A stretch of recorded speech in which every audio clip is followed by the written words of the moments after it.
Halo pemirsa Info Banua dimanapun Anda berada, berjumpa kembali dalam program Banua Tanpa Corona. Seperti yang kita ketahui bahwa Banjarmasin menjadi salah satu kota yang mampu melaksanakan ataupun mengadakan kegiatan belajar mengajar tatap muka. Walaupun untuk sementara ini dilakukan piloting di beberapa sekolah menengah pertama.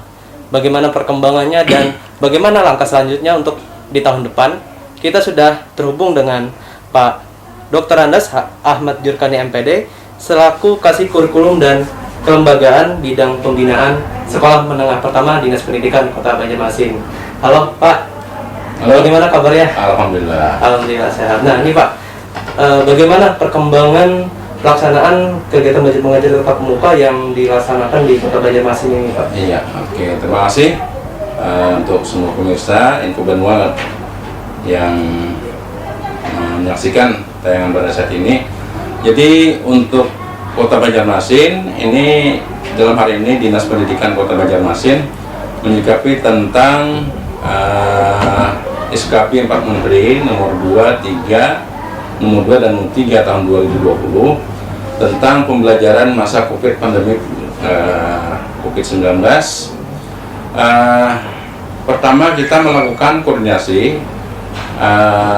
kemarin ketika lahirnya SKB itu, nah kita analisis, kemudian kita berkoordinasi supaya jangan salah langkah dengan dinas provinsi. Karena di situ dalam SKB 4 Menteri itu kan bahwa yang kalau berdasarkan zonasi itu zona, jadi hijau dulu, kemudian ada zona kuning, merah, hitam. Nah, kami menganalisis begini.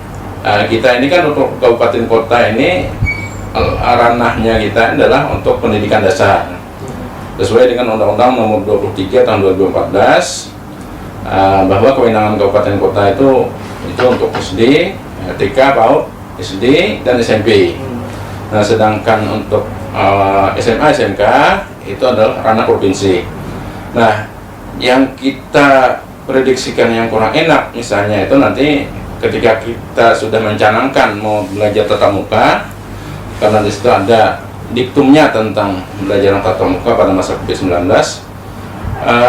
Apabila misalnya satu keluarga itu ada adik, ada kakak, nah dalam SKB 4 Menteri itu memang belajar itu yang ditekankan pertama adalah perguruan tinggi, kemudian SMA, SMK, baru turun SMP, SD, PAUD. Nah, sedangkan ini kan kita kabupaten kota, misalnya Kota Banjarmasin, ini SMP. Nah, SMP, nah ini kan kalau di rumah kan lucu jadinya. Jadi yang lucunya begini, kalau dia ada kakak beradik, kakaknya nggak ke sekolah, sementara adiknya SMP kok sekolah, belajar tatap muka. Nah, makanya itu kita koordinasi dengan pihak provinsi. Tapi provinsi siap, mereka welcome, menyampaikan silakan kalau mau, karena berdasarkan analisis zona penyebaran COVID tadi. Nah, kita analisis dan kita kerjasama selalu koordinasi dengan pihak gugus tugas COVID-19. Mereka selalu aktif memberikan informasi setiap hari itu disampaikan. Nah, sehingga kita kemudian kerja sesuai dengan bunyi dari SKB itu, kita sampaikan nota dinas dengan pemerintah kota, kemudian koordinasi terus kan di situ ada surat izin dari pemerintah kota. Nah, kita sudah itu disampaikan nota dinas. Nah, dengan melihat gini, dalam pengaduan yang disampaikan masyarakat ke pemerintah kota itu dalam e-lapor itu ya, nah elektronik lapor itu masyarakat banyak mengadu, banyak keluhan anak-anak didik kita masa belajar itu di rumah itu sudah sedemikian jenuh. Sudah jenuh Pak. Sudah jenuh banget. Apalagi situ ada kakaknya. Bayangkan kan kalau 6 bulan 7 bulan kan berada di rumah kan, kayak kita seperti kita gimana, kayak dalam kurungan tapi bebas, kurungan tapi bukan kurungan, bebas tapi tidak bebas. Ya. Nah, maka itu kita melakukan koordinasi kemarin. Kita rapat koordinasi. Pertama kita dengan Pemko dulu, dengan Pemko minta izin. Kemudian waktu itu yang hadir adalah asisten bidang komandan 1 yang diwakili oleh Kabakesra, kemudian dengan pihak Dewan Pendidikan, kemudian dengan K3S NKKS, K3S SMP negeri swasta, kemudian SD juga SD negeri swasta, kemudian PGRI. Nah, jadi beberapa komponen ini sudah kita rangkum, kita bawa untuk ajak bagaimana sih baiknya kita ini karena mengatasi ini. Jadi sebenarnya hari itu banyak telepon juga dengan Pak Habis dengan Dinas Pendidikan ini. Bagaimana sih? Masanya kan Kota Banjarmasin waktu itu masih udah bagus gitu. Udah bagus. Zonanya sudah bagus. Tidak ada waktu itu terakhir kita ketika rapat koordinasi itu hanya 2 kelurahan. 2 kelurahan. Yaitu seberang masjid dan Sungai. Nah, itu yang masih belum hijau. Oke. Nah, jadi kata Satgas Covid, kami dalam 3 hari ke depan akan mengevaluasi dan akan kami sampaikan berita update dengan Dinas Pendidikan. Nah, jadi sebenarnya itu karena itu kan bukan hitam atau merah. Nah, dalam kesimpulan rapat kita tadi, kedua daerah itu pertama siswanya dilarang ikut pembelajaran, tapi dilayani secara daring. Dia harus pihak sekolah yang siswa dari daerah itu dari seberang masjid, kemudian dari Sungai Miai, apakah itu yang SMP, itu dilayani oleh sekolah melalui daring tadi. Nanti diantar soal, diantar ke sekolah, ke rumah, ya, nanti dijemput lagi. Nah, kemudian itu satu dikenalnya ya. Yang kedua, kita akan memfollow up harapan masyarakat tadi, saran masyarakat supaya bisa belajar tatap muka. Kita tidak bisa sembarang karena dalam SKB Menteri itu harus ada survei dukungan orang tua. Nah, situ pakai Google Form, disampaikan oleh semua dari 64 sekolah, khususnya negeri aja waktu itu dulu. Negeri dulu yang kita fokuskan. Negeri dari 35 sekolah itu batas limitnya dukungan orang tua adalah 80% ke atas. Meskipun kita waktu itu mematok 90, tapi di SKB itu kan 80, jadi kita lebih tinggi dulu. Nah, ternyata beberapa hari rapat koordinasi itu 2 hari selang itu kita kumpulkan data dari 35 sekolah ini, hanya ada 4 sekolah yang sampai 81% ke atas. Nah, itu SMP 7, SMP 10, kemudian 12 dan 31. Nah, waktu itu maka kita keluarkan SK, karena ini kan harus nggak bisa sembarang, harus ada surat mereka itu pegangan bahwa ini legal sah menurut undang-undang. Nah, kemudian seiring dengan berjalannya itu juga swasta ternyata tidak mau kalah. Ternyata mereka juga jauh-jauh hari sudah melaksanakan survei dukungan orang tua. Nah, sehingga waktu itu ada 5 sekolah yang ikut, yaitu pertama adalah SMP Insan Madani, Muhammadiyah 2, 3, dan 4, dan satunya lagi Ukhuwah yang siap itu. Nah, jadi 9 sekolah inilah yang melakukan piloting, dan itu pun bukan tetap muka, tapi kita menggunakan simulasi. Simulasi dengan ketentuan yang ketat, protokol kesehatan. Jadi di sekolah tadi menyiapkan pertama adalah masker cadangan, kemudian di penyemprotan disinfektan, kemudian baju cuci tangan. Nah, karena kemarin ketika rapat dengan Satgas itu sangat tidak direkomendasikan hand sanitizer. Nah, jadi sekolah itu tidak menggunakan itu, tapi dengan cuci tangan dengan pakai sabun. Nah, karena sekolah kan rata-rata alhamdulillah sudah pakai wastafel itu. Iya, betul. Nah, jadi sediakan sabunnya itu cukup. Jadi katanya mohon jangan dipakai hand sanitizer karena itu berbahaya bagi anak kita. Kemudian penyemprotan itu sehari sebelum, karena kan di situ masa inkubasinya kan 6 jam ya. Iya, 6 jam. Nah, jadi supaya jangan melelahkan itu sore hari itu disemprot dulu, disinfektan. Besok ketika selesai juga disemprot lagi tiap hari. Oke, seperti itu Pak ya. Ya. Nah, selama sudah berjalan nih Pak, kurang lebih 1 bulan Pak Iya, dengan piloting yang iya, ada. Apakah ada kendala nih Pak yang terjadi pada saat pelaksanaan KBM tatap muka sendiri ini Pak? Kalau kendalanya sih alhamdulillah nggak ada, karena mungkin di situ orang tua itu atau semangat untuk mengantar, karena memang pertama kita tidak memaksakan. Tidak memaksakan, artinya bagi sekolah yang melaksanakan ini hanya berdasarkan dukungan orang tua murid. Nah, jadi dukungan orang tua sehingga tidak benar, karena di situ mekanismenya ada. Jadi pertama siswanya kan hanya 10%, 30% dari total siswa yang hadir. Nah, dibagi, jadi misalnya kalau 30 itu yang hadir semua satu kelas dan 10. Nanti tahap berikutnya istirahat 15 menit, masuk lagi, dan tiap hari hanya 3 jam pembelajaran. Nah, kemudian gurunya diatur teknis. Ada sekolah ini macam-macam yang melaksanakan. Ada yang siswanya itu dibagi hanya satu kelas paralel. Jadi satu hari itu kelas paralel, satu kelas 7, semua kelas 7. Nah, itu ada 2 sekolah. Kemudian ada yang kelas ini mungkin campuran. Jadi kelas 7, 8, 9 dia dihadirkan, diatur.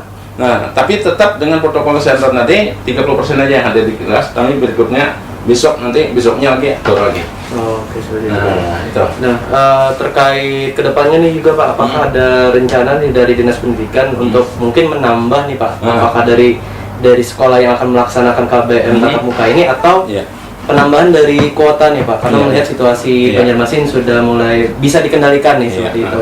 Apakah ada nih Pak rencana seperti itu? Oke, terima kasih. Ini seiring dengan terbitnya SKB 4 Menteri yang baru, yang perubahan. Nah, itu kita beralih lagi. Kalau dari kemarin itu adalah 80%.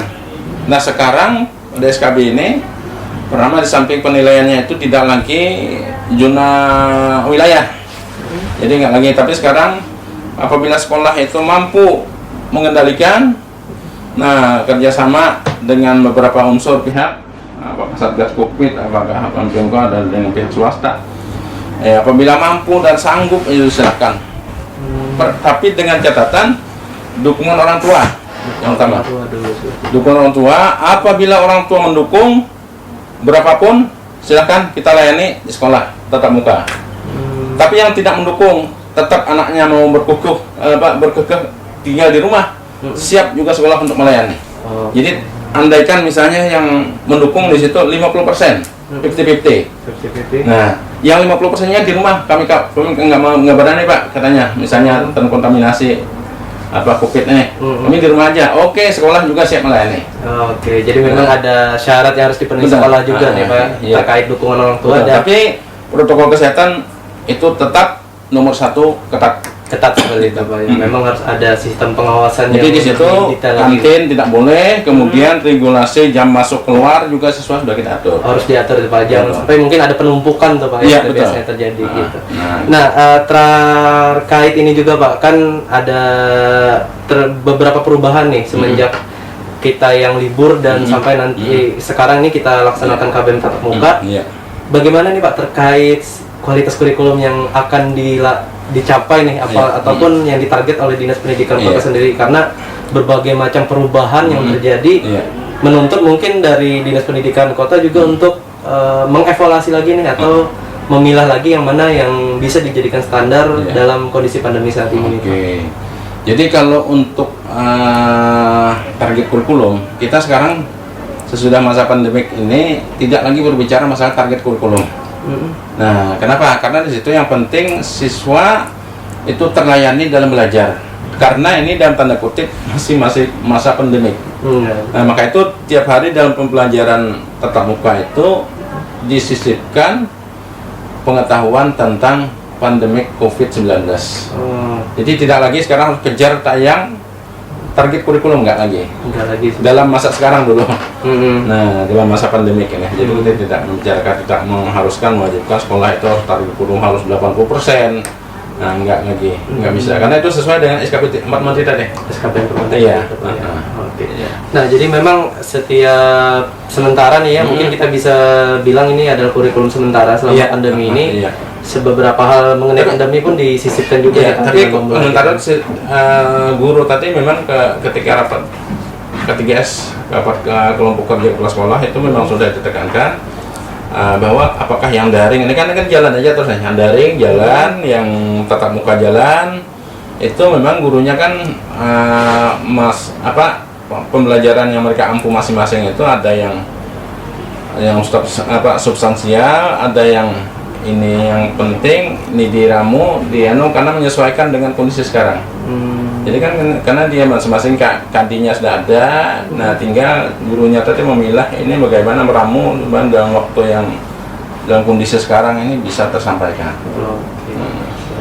Nah, terkait ini juga Pak, di tahun depan kan mungkin sudah diputuskan juga melalui SKB 4 Menteri itu bahwa terkait yang Bapak bilang juga tadi adalah sekolah mungkin bisa diberikan kebebasan sedikit untuk melaksanakan KBM tatap muka itu. Nah, bagaimana nih Pak persiapan mungkin dari Dinas Pendidikan Kota juga terkait mungkin yang bisa dilakukan ya seperti controlling nantinya itu apakah mungkin ada strategi khusus atau semacam koordinasi khusus nantinya yang akan dilaksanakan di tahun depan ini? Iya, benar sih.